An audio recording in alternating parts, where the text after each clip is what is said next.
I need you to imagine this. A picture-perfect night. The sky, cloaked in navy velvet, is dotted with shimmering stars.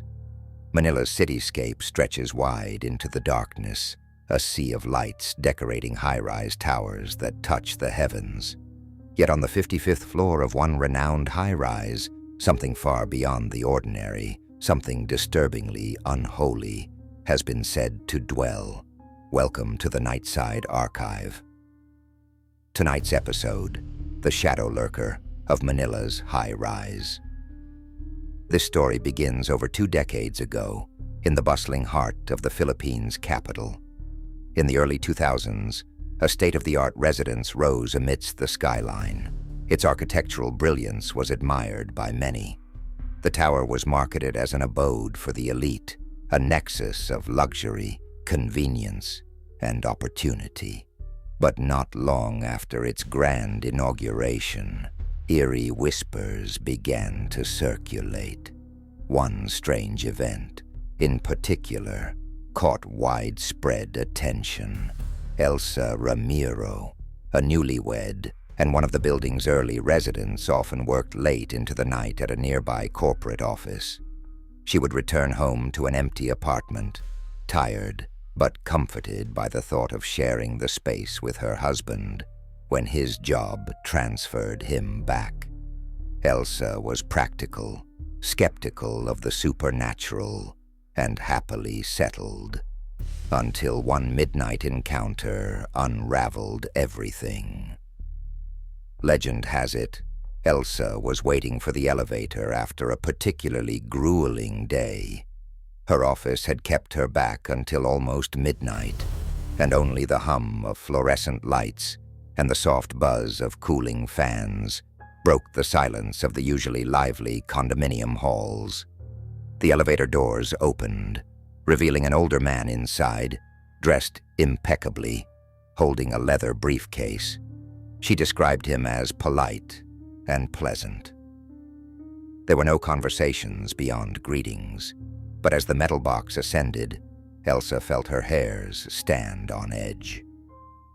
When they neared her floor, something deeply unsettling happened.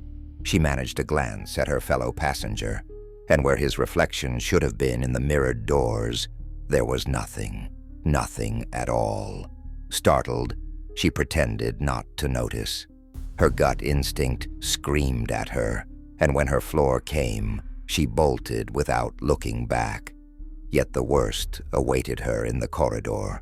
With her hands shaking, she fumbled for her keys, only to hear heavy footsteps behind her. She spun around. Nothing. The corridor was empty, but Elsa swore she could feel an icy presence lingering as though she was being intentionally watched. This account, chilling as it may be, was only the beginning.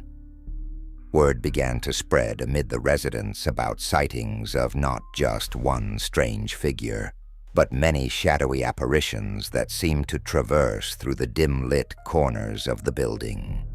An older caretaker claimed that back in her youth, the lands on which the high-rise now stood were heavily associated with mystical folklore. Known by locals centuries earlier as Pangabi, the specific area was teased to be cursed ground, often avoided after sundown. Rumors aside, real records show solar eclipses were witnessed from this very spot for decades, a cultural association tied to misfortune in Filipino legends. Many elders whispered that the spirits of those who suffered during the occupation of World War II, soldiers around this district, still searched desperately for solace. Now, let me share another horrifying account.